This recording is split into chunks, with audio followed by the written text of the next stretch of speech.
I would like to welcome everybody to this second webinar of iEMSs. I will say a little bit about us in a minute. My name is Stefan Reis. I have the distinct pleasure to be president of iEMSs currently. And I will introduce the panelists and our seminar a little bit in a few minutes. To start with, I would say good morning, good afternoon, and good evening to everybody. And if we do have any Irish colleagues or Irish descent colleagues with us, happy St. Patrick's Day to you all. It's my pleasure to welcome you to the second live webinar, and this is organized by the International Environmental Modeling and Software Society, which is usually abbreviated as iEMSs. This webinar is organized in collaboration with the journals Environmental Modeling and Software published by Elsevier and Socioeconomic Environmental Systems Modeling, called short SESMO, which is an open access journal published by iEMSs and with support of several international organizations. We do have the editor-in-chief of SESMO here, and Tony Jakeman, so welcome to Tony. We're aiming to continue to host these webinars quarterly in the future, and are delighted to see really a lot of interest in the topic and growing interest in the topic. And I'll know you all here for the science and for the talk, so I will just keep it short and sweet, and would like to introduce our speaker today. It's my pleasure to introduce Serena Hamilton, who's a research fellow at the Institute for Water Futures at the Australian National University. She focuses her work on water resource management and socio-environmental systems modeling. And her focus is on integrated assessment modeling and modeling for improving understanding of system linkages and management of environmental resources and assets. She has completed her PhD at the Fenner School of Environment Society at Australian National University 2013.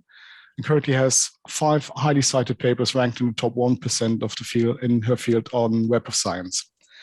So before I start the seminar talk, just to say we take questions through the Q&A facility that you should all have access to, and we'll attempt to answer them either live at the end of the seminar, or we'll return to them later online if we run out of time. We will definitely have this up on YouTube as well later. So for those who cannot see it or would like to revisit it, this is an opportunity to do that later.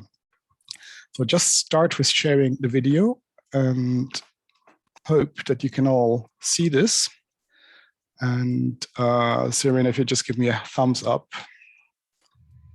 My name is Serena Hamilton. I'm a research fellow at the Institute for Water Futures at the Australian National University, and I'll be presenting this webinar on Design for Impact, a holistic approach to model development and evaluation. So many of you listening in might be wondering, why is a holistic approach to model development and evaluation important?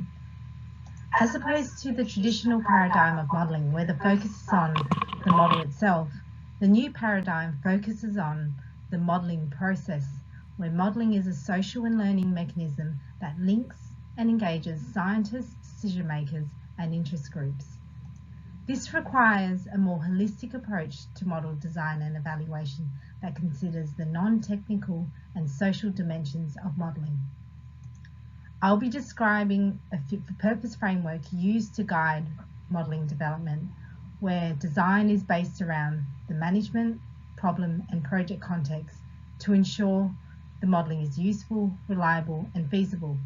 This modelling design occurs in conjunction with an iterative evaluation process that promotes constructive learning and improves outcomes. The key outcomes I hope you, the audience, will get out of this webinar include understanding of the fit-for-purpose requirements and how they can guide the design of modelling processes, appreciating evaluation as a multi-dimensional concept and the broader outcomes from modelling. And the third main outcome is understanding the importance of context in modelling development and evaluation. This talk is based on 2 iEMSs papers. The first one, titled A Framework for Characterising and Evaluating the Effectiveness of Environmental Modelling, was published in 2019. The second one, on fit-for-purpose environmental modelling, is a 2022 publication. I would like to acknowledge my co-authors who contributed to this work I'm presenting today. While some may view purpose simply as the functional use of the model, we contend that the purpose also encompasses its contextual factors, including the management context, the problem context, and the project context. If the modelling is useful, reliable, and feasible for its given context, it can be regarded as fit for purpose. To be useful, the model should aim to meet the end user needs and be suitable in the management context. So this is about understanding the intended purpose and function of the model, who will use the model, including what the user's skills and capacities are, how the model will be used, what model features are needed to enable the model user to run, interpret, and update the model, and what scales are relevant to the end user. For the modelling to be reliable, there needs to be an appropriate level of certainty and trust in the modelling and its results. Determining the acceptable level of certainty in the model requires understanding of the problem context, so how well the system and its processes are understood, and the nature of the problem, including the social and environmental complexity of the problem. The level of reliability needed also relates to the use of the model. For instance, models used for policy making will face a much higher level of scrutiny compared to a model used within a research team for knowledge synthesis. Feasibility concerns the resources such as data, time, and expertise that can be accessed for the given project. These constraints set the bounds on what type of modelling can be undertaken in a practical sense, including its scope and level of detail. The Venn diagram can be viewed to represent the potential space of models that can be developed for a given project and problem. Models should be designed to sit within the intersection between the three requirement circles. We argue the models outside of the fit-for-purpose space may be ineffective. So for example, a model that is reliable and feasible but not useful may be shelved, achieving no impact. On the other hand, a model that is considered useful and feasible but not reliable may be heavily scrutinised and deemed untrustworthy by certain stakeholder groups. The size of the circles and their intersections vary for each project and represent the relative space of modelling choices. Some of the challenges faced by projects can be conceptualised by the framework. Examples include insufficient time, funding, data or expertise. There may be high uncertainty in understanding or representing the system processes, or the end user may have limited technical skills or a narrow perspective of how models are used. In these examples, the fit-for-purpose space for modelling options may be very limited. In some projects, it may be possible to expand the size of individual fit-for-purpose requirement circles to increase the modelling options available. Feasibility can be increased with more funds available for the modelling or with the collection of more data. Reliability could be increased through investing in improving the specific type of modelling or in improving understanding of system processes, therefore increasing the range of appropriate tools available. Usefulness could be expanded by increasing the end user's capacity to use the tool, for example through training, better documentation, or developing a user-friendly software interface. These options may not always be available to the project. However, discussing this with the client, funder and project manager during the project planning may be a way to ensure adequate funds and resources are available. Closer and more effective engagement between modelers, scientists and end users can be represented as a shifting of circles, so there is greater overlap of requirements and subsequently a larger scope of options for what is fit for purpose. The fit for purpose framework is intended to be used to guide choices made during the model development process. We consider 4 main sets of choices made during this process. The first is setting the bounds of the modelling, that is, clarifying the user needs and management context and problem characteristics, considering what level of model uncertainty is appropriate, and identifying the project resources and constraints. So this is essentially scoping the modelling by going through the lists of questions I had in the earlier slides.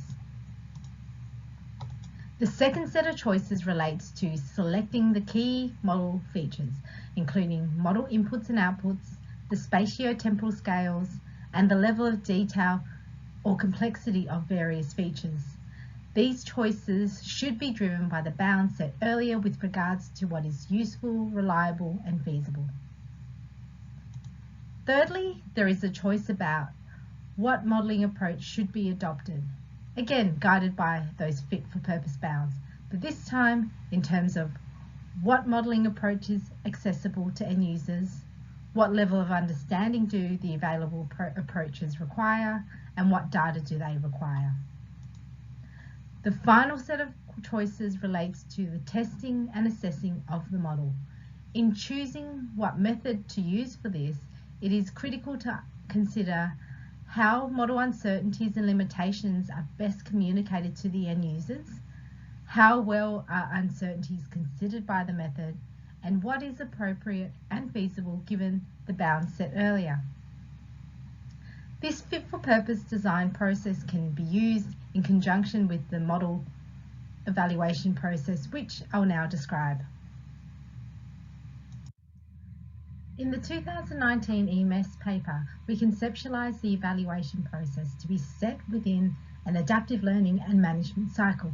Ideally, the evaluation process begins at the planning stage and is ongoing so that learnings from the evaluation then feed back into the modelling to improve the process. This evaluation is not just about assessing the technical performance of the model, but is also about its ability to link science, decision-making, and social learning and achieve outcomes for users, stakeholders, or the environmental asset.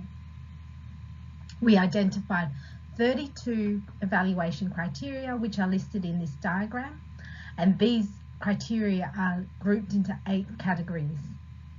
We also distinguished 3 different levels of criteria.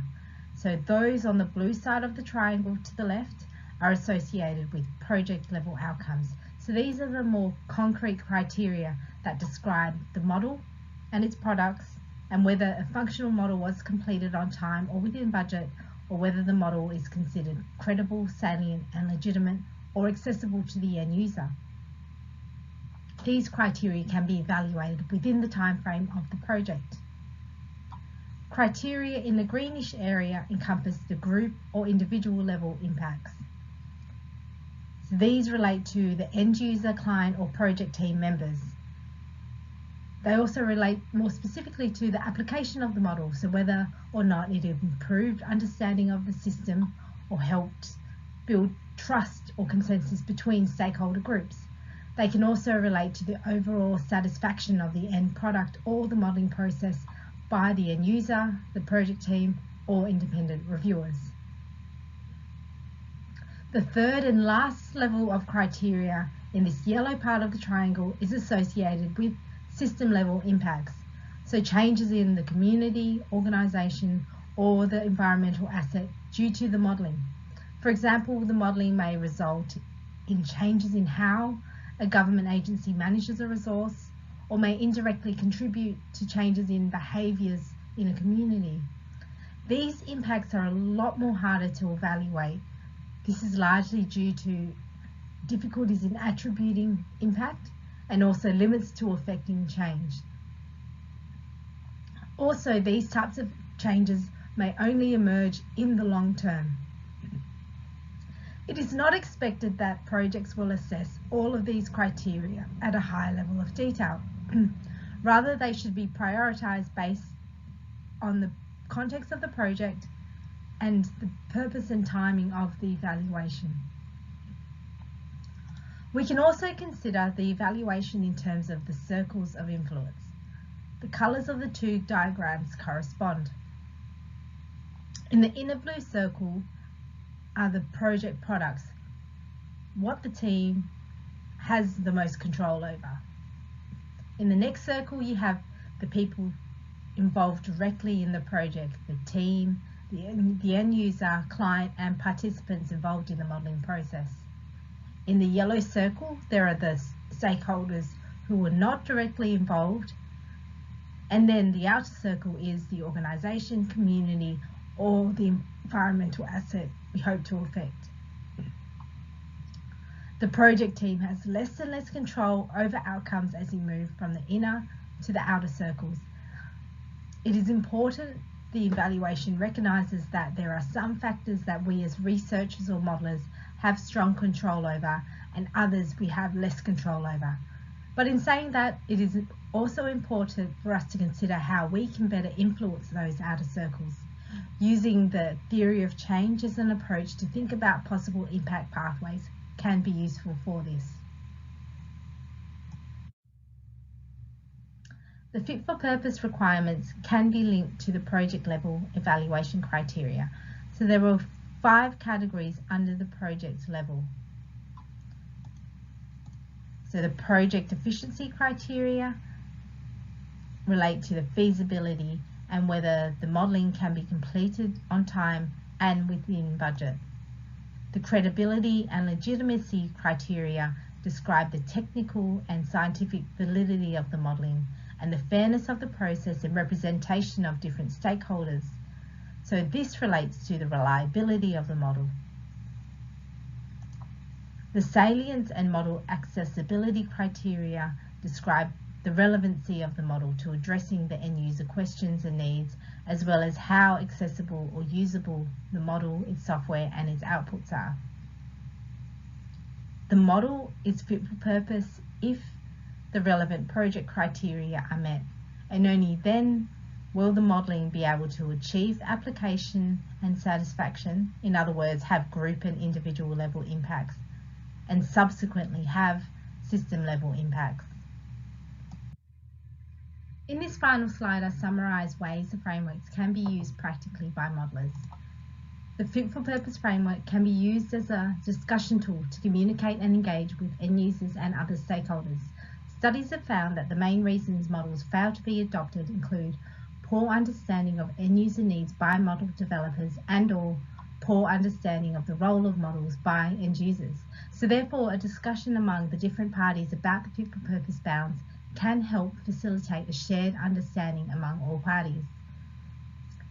The framework can also help guide and constrain modelling choices by setting the bounds of what is useful, reliable and feasible for the given project. The modelling evaluation framework I've presented embraces a more holistic perspective of evaluation. We encourage an evaluation process that starts from the planning stage of the project so that from the beginning the project team are thinking about what success criteria are important for achieving useful impact and how they can get there.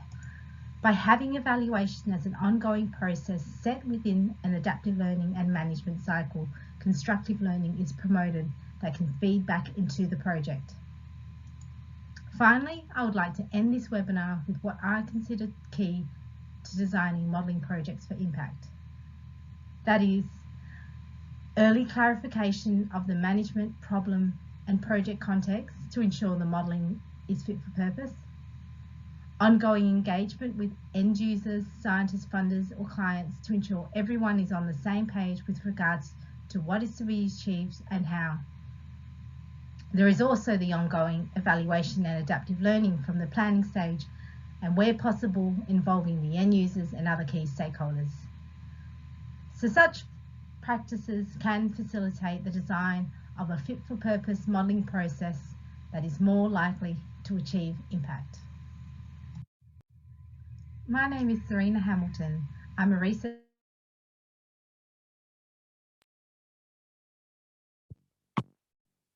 So that was Serena's talk, and I've got my pleasure now to introduce the panelists to you. And for those who have joined since we started this, just to say that we will ask to get any questions through the Q&A facility that you will see next to the chat. So please let us know as well to whom you're addressing a question, and we can actually get to them. So a brief introduction to the panelists, who will give a reflection on the talk in the order that I'm just introducing them. First, it's my pleasure to introduce Sondos Al-Sawa. She's the PG Systems Engineering Program Coordinator and Associate Professor of Engineering Management at the University of New South Wales in Canberra. And her research and teaching programs are focusing on advancing science and practice of systems thinking, especially applications in public policy, engineering, and education. Welcome, Sondos. While Snow is an agro-ecosystem modeler and senior scientist at Ag Research in New Zealand, her research focuses on the development and use of models and tools to support land use policy development and implementation, innovation and sustainability in pastoral agricultural systems, and resilience in agri-food systems. So welcome to you, Val. And last but not least, Jan Bacchus, he specializes in assessing and processing environmental information for decision-making. He's led the Getting into the Right Lane for 2050, a high-profile backcasting study into the key challenges facing the European Commission in the period of 2010 to 2014. And for over 5 years, he has been working with different countries, different contexts, as a senior project leader at the PBL Netherlands Environment Assessment Agency. He's worked with OECD and World Bank and is associated with UNEP in Nairobi for a long period of time. Welcome all three of you, and I would like to give the floor first to Sondos to reflect on Serena's talk. Over to you, Sondos. Thanks, Stefan. Hello, everyone. So, Stefan, let me know if you can see my screen.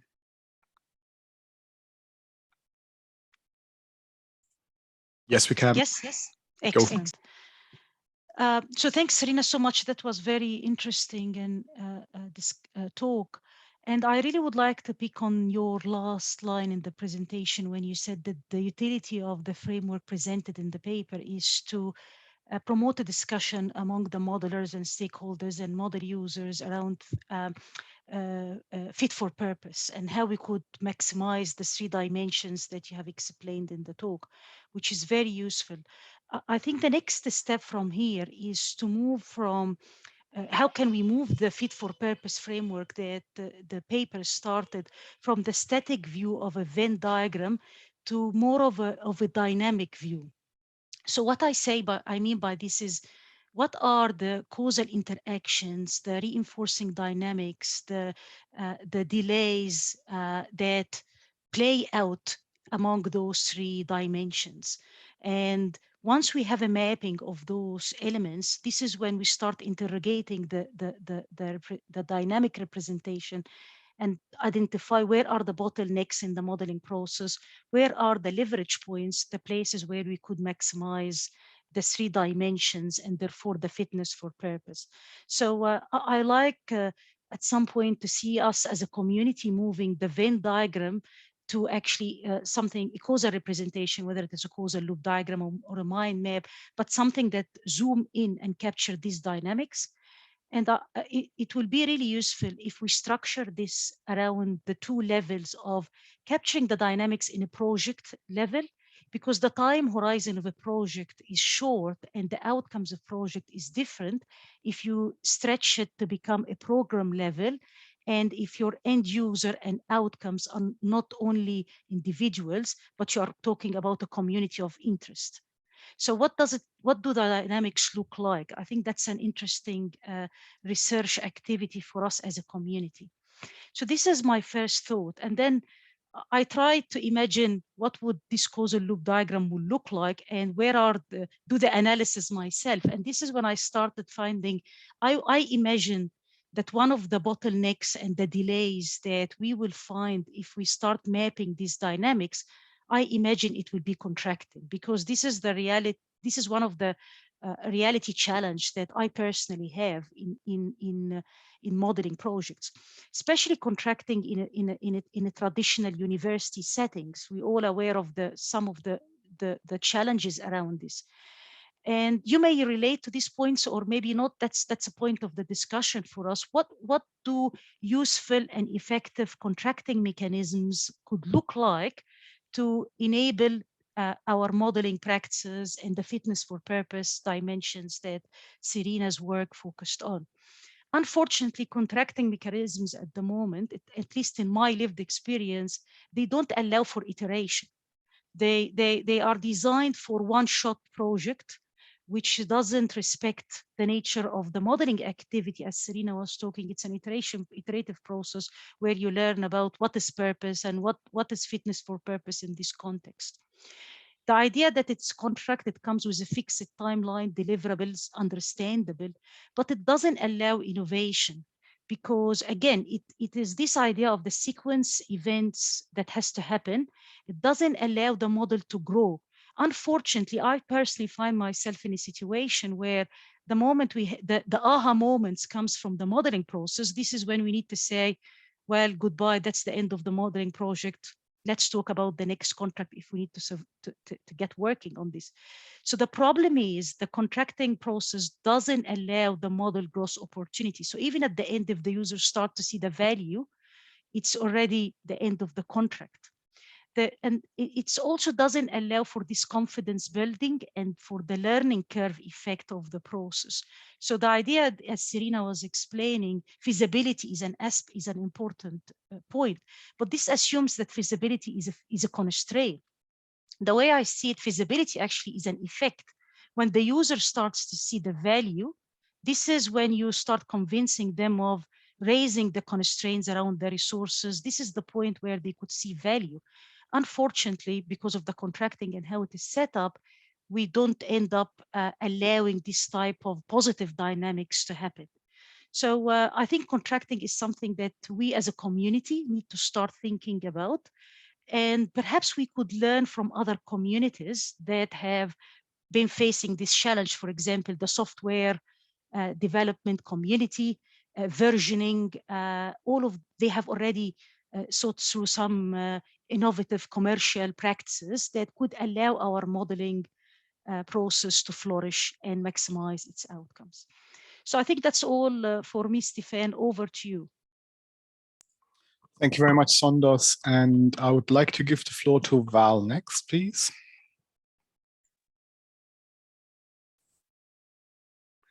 I need Sondos to stop sharing so that I can. I stopped sharing. Go. You should be able to. Okay. Share. Yeah, you could share. Right. It's now giving me permission. Yep. And that should Perfect. be it. So Go.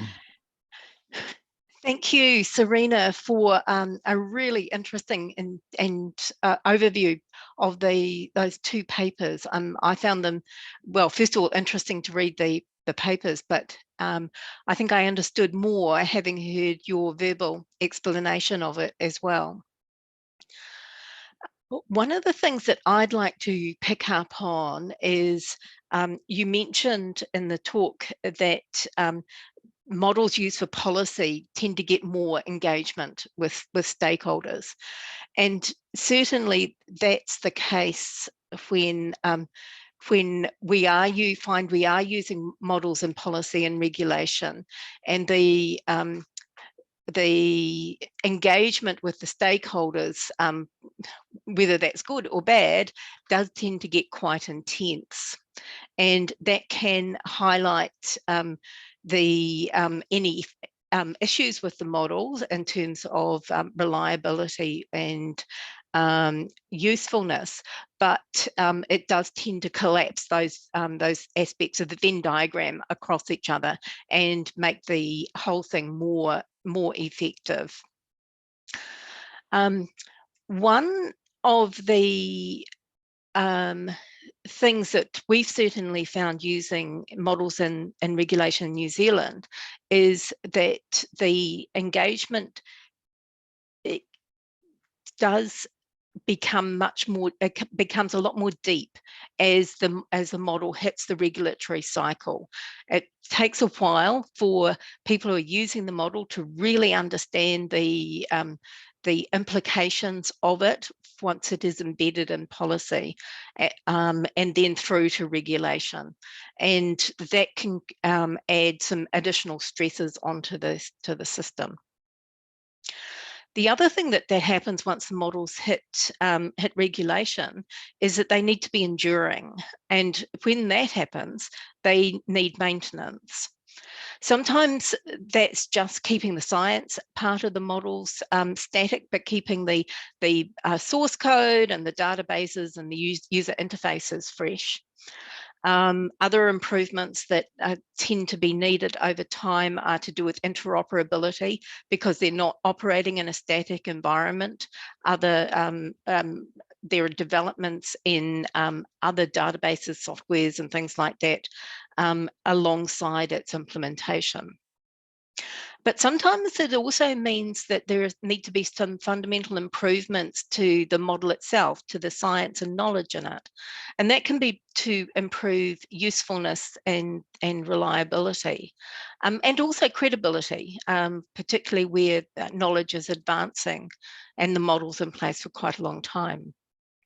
And I think it would be interesting to consider this type of cycle in your in that adaptive evaluation and re-evaluation process that you put up from the, I think it was from the 2019 paper. Now, the other thing that that models used in regulation bring forward are the fitness for purpose of maintenance. Now, this was included in the model accessibility category and the evaluation criteria, but I think it's wider than that. There are, of course, technical aspects of maintenance. Software code can get dated, and that can contribute to difficulty maintaining the model. And there are some cases where really only the original developer has the combination of skills and knowledge that are needed to maintain or let alone improve a model. Hopefully those days are well in the past, but there are still some quite old models used in regulation, both in Australia and in New Zealand. One fairly vexatious question is how to resource maintenance. Very few people like paying for maintenance of any sort, or doing it for that matter. And it's very few funding bodies are interested in paying for it. It's hard enough to deal with maintenance or get funding for maintenance of physical assets like building or research infrastructure. It's even harder to get maintenance funding for virtual assets.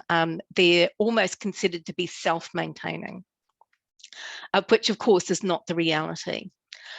But the ability to maintain is incredibly important for model longevity, and that longevity is important when it's used in policy and regulation.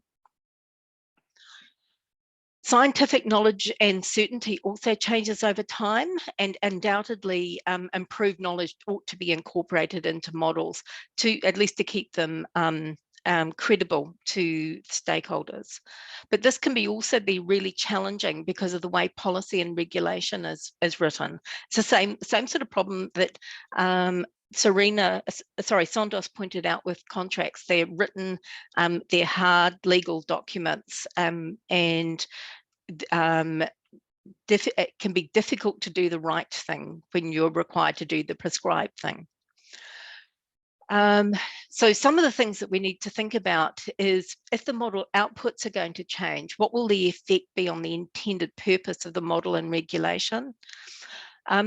Quite importantly, who are the legitimate stakeholders in the process of improving a model, the science part of a model, and are all of their voices equal? How should such a process be governed?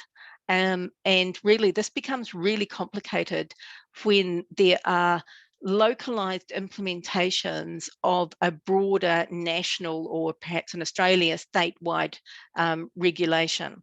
And all of those things add up to quite a complex process, but something that I'd enjoy thinking a little bit more about at some point in the future.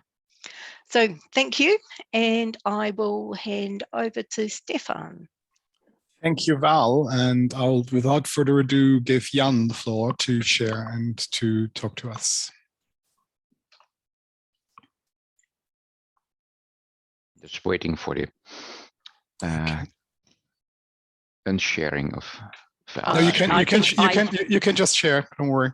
No, I don't have slides. But it's tempting to already start commenting on the other panelists. For example, on the longevity demands and the contracting, but we'll come to that in the discussion, I hope. I think my role here is to focus on one aspect that Serena mentioned, context. And what I imagine as context is the use of models together with other things in policy-oriented assessments on environment and development. It's only one of the inputs usually, but an important basis and often also the shop sign of an assessment. And there's a couple of trends there that I want to highlight for you. I picked 3, and all of them probably have implications for the balancing act in that fit for purpose scheme. One is that in the, say, next decade, starting now, you could expect an increasing focus on the design of interventions rather than alerting to a problem. And interventions, you could think of zoning, on sector policies as in agriculture, on climate adaptation, guidelines for urban development, or taxation on resources, all that sort of stuff gets more into focus. And in particular, the timing of those things. Many of those measures take decades, and certainly years. And that means for environmental models to be used in environmental assessments, that they need to be better, more detailed often, in all aspects of time. Say delays between the decisions, the actual action, and the impact and their consequences. Think of learning curves in technology, the longevity of stuff, infrastructures, and perhaps also legacy issues, like phosphate coming from underwater soils for another 100 years or so. So that's one thing. It's a challenge, but also an opportunity, I think, to and a direction for innovation of environmental models. All to be seen in the framework of fit for purpose. The second thing, and that's certainly a context thing, is that you can expect increasing exposure of your modeling and your model use to divergent perspectives, to groups that have a different frame of the issue, different priorities, have their own model, or hate models anyway. Also, adding to that exposure would be fast facts in the sense of very oversimplified picture of issues and outright fake news. That has always been there, but it's probably becoming more intense.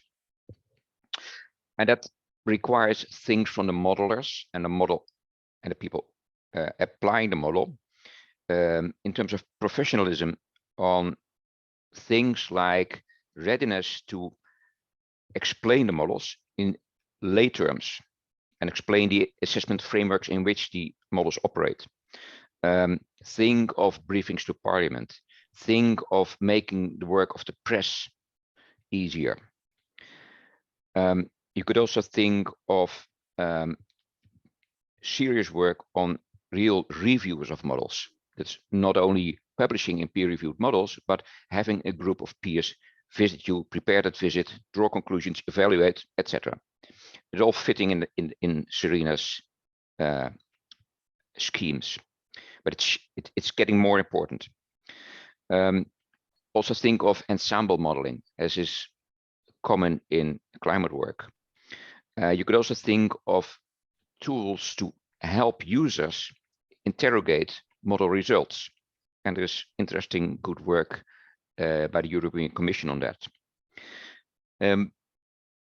So that's has always been there, is increasing, and is an opportunity for innovation. The third thing, and I have only 3 to highlight, is that you probably have to reckon with increasing influence of a vocal community that recognizes only climate change as the game in town.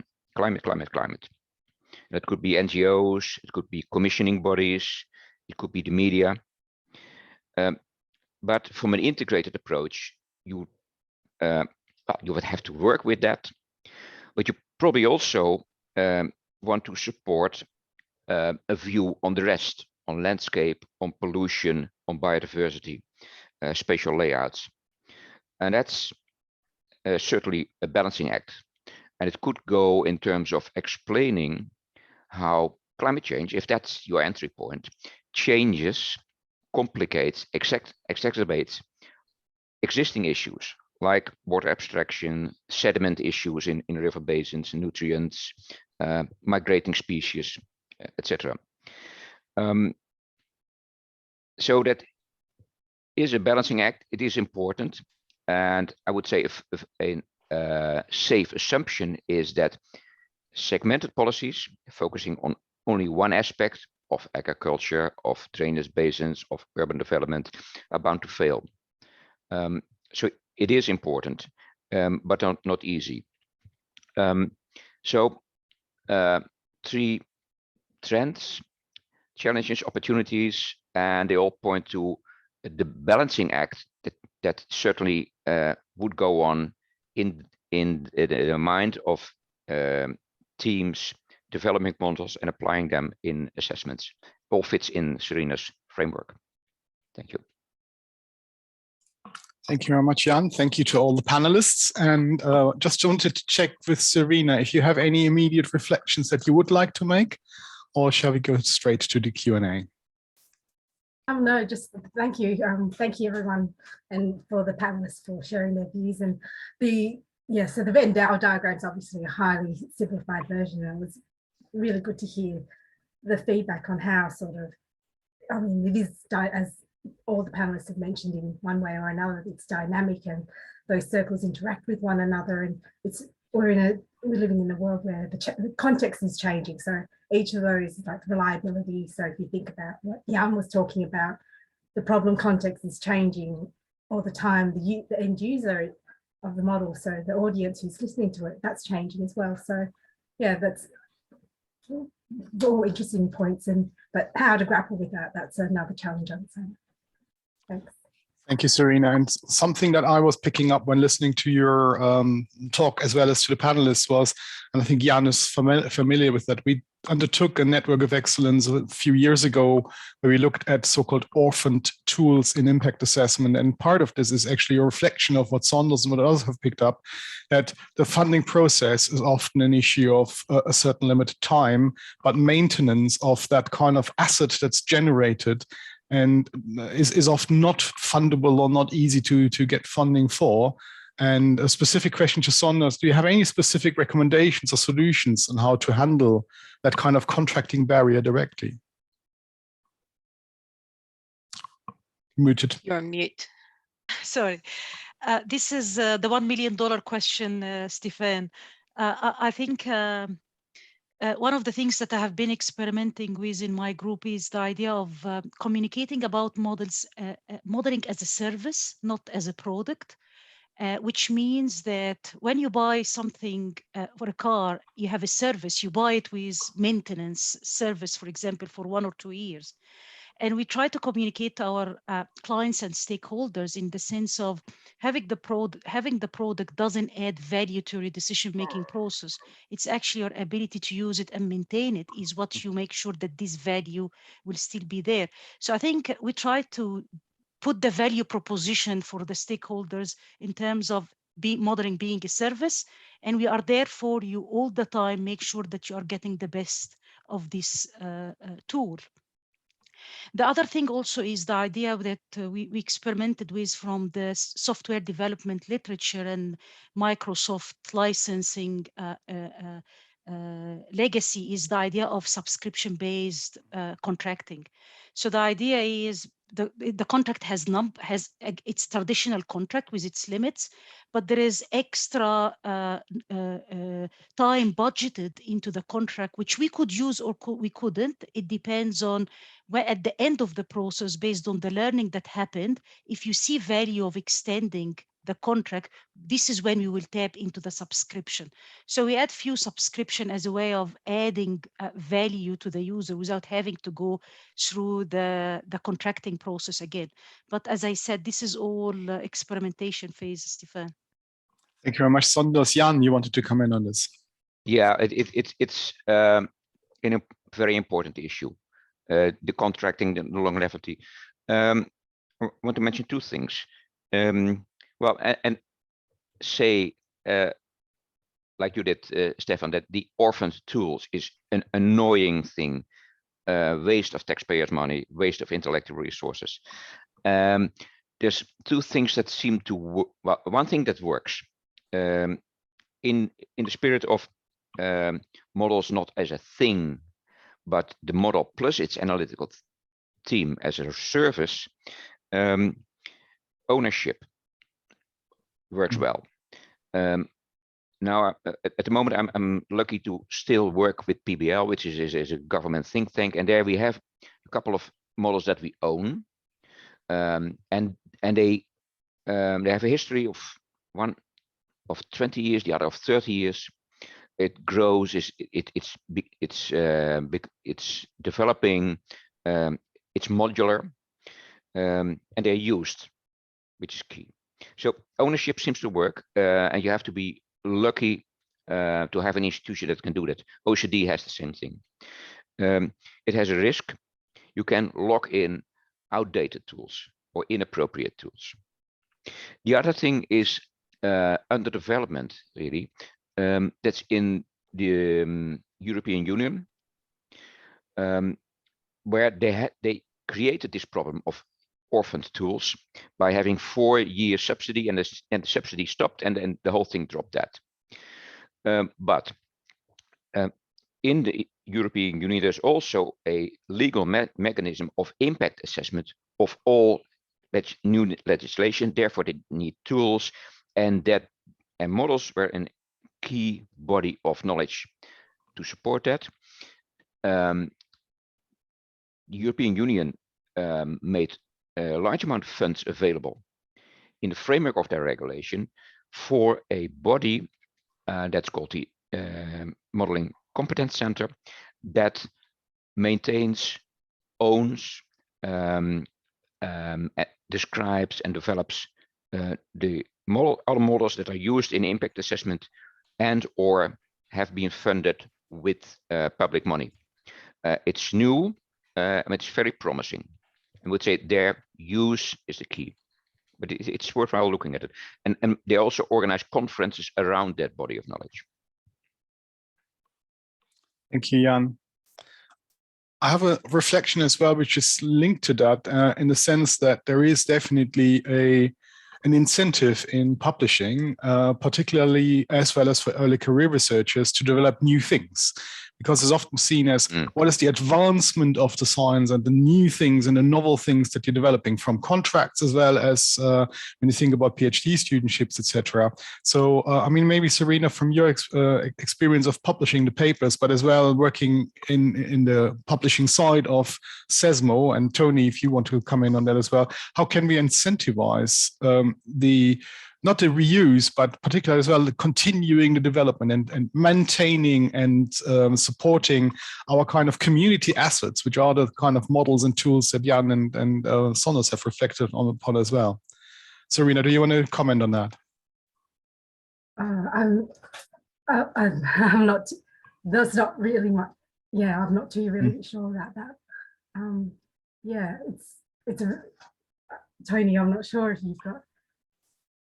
Yeah, look, I think there's a role for journals to really encourage that sort of thinking. For example, with SESMO, the Socio-Environmental Systems Modelling Journal, the open access one you mentioned, yeah, Stefan, where we do things like encourage learnings from different modelling activities and encourage dialogue. So there's a special type of article that you can write for that. We also have a thing which Marco Janssen, one of our editors, is really strongly promoting, and that is a model code badge, so that model code can be updated and is available on some sort of site like GitHub, a particular repository site that's very long term. And so there's this promotion, if you like, going on, where I think as a community, we're actually learning some of these more practical lessons to promote and get journals backing this, so that you can publish things which are about lessons, which are about developments, and not just the next new thing, total new things. So I think and other journals need to get behind this. Thank you very much, Tony.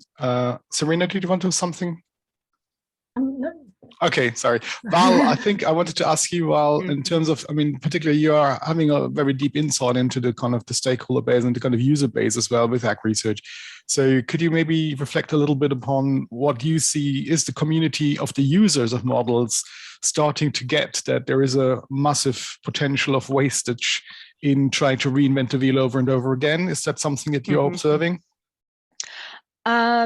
Yes, that definitely happens, and sometimes it's by accident, because things do fall out of the memory, or sometimes I'm a little bit embarrassed to say this, but even my organisation has models that have been useful in the past, particularly as mostly as learning tools, but the code has actually been lost.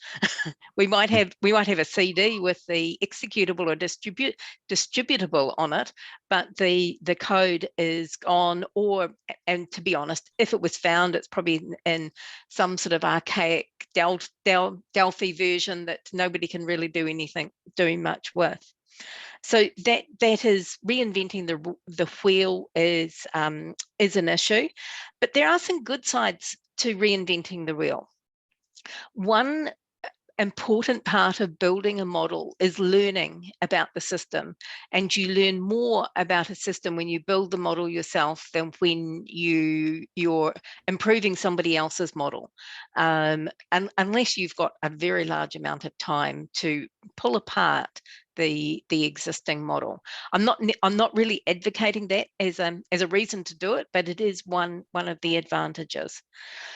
The other one, the other thing that you mentioned, Stefan, and I hope I've got the context right here, is the dangers of having either a community or policy and regulation locked into a version of a model that then can't be changed, not because it's impossible, because the code's unreliable or anything else like that, but because of the way the regulations are set up, or it's just too difficult to politically to move it from where it was to something that's that for all other objective purposes would be seen to be better. And that's not really a science problem. That's a political problem as much as anything. But as soon as you're talking about models, policy, and regulation, you're deep into a political process as well. Thank you, Val. And I think I would personally find the framework and the approach presented by Serena is particularly helpful in building that kind of science policy interface, because it explicitly takes into account that there are several different actors that play a vital role, not only in developing the model and co-design and co-development, but as well in making sure the model is useful, which I found particularly an important concept, because quite often, and there's a quote that I would like to use from a colleague at the European Commission. He said, whenever I commission scientists to do an assessment for me, they come back to me with answers to questions I do not have. And this is partly because often the scientific questions are absolutely valid and vital, but they may not be the exact questions that the decision makers have. And understanding this process and having that kind of a framework to actually recognize that from the beginning in the model development process, in the model design process, and the implementation, as well as in the maintenance, I think is absolutely vital and very valuable. I'm just looking around if any of the panelists would like to have any concluding remarks before we close. Jan, please. Oh, sorry. I was planning to respond to what you just said rather than a closing remark. Well, then, as you mentioned, the European Commission, it is perhaps useful to look at the tools they have in addressing the issue of usefulness. And that's a regulatory tool.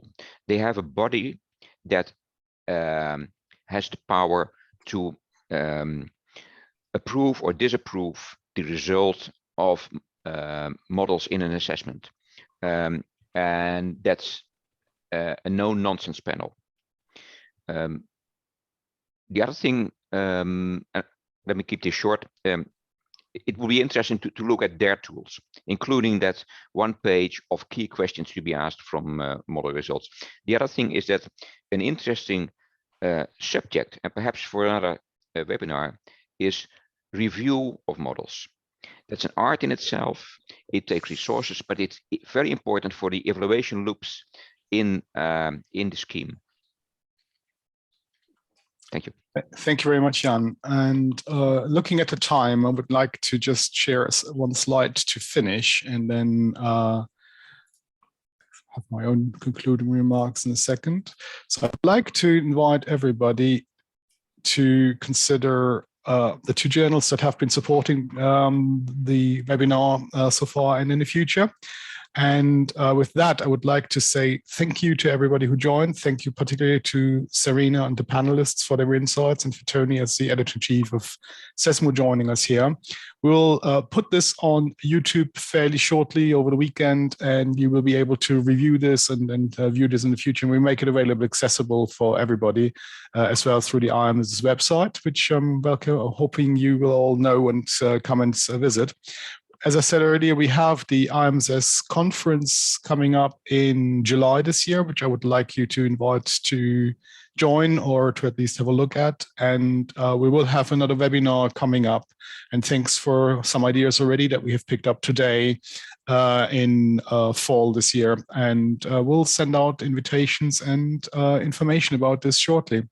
So with that, I would like to conclude today's webinar and thank all the attendees for joining, and hope you had got some useful insights. And everybody have a good day, have a good afternoon or evening, wherever you are, and see you all in the future. Bye for now.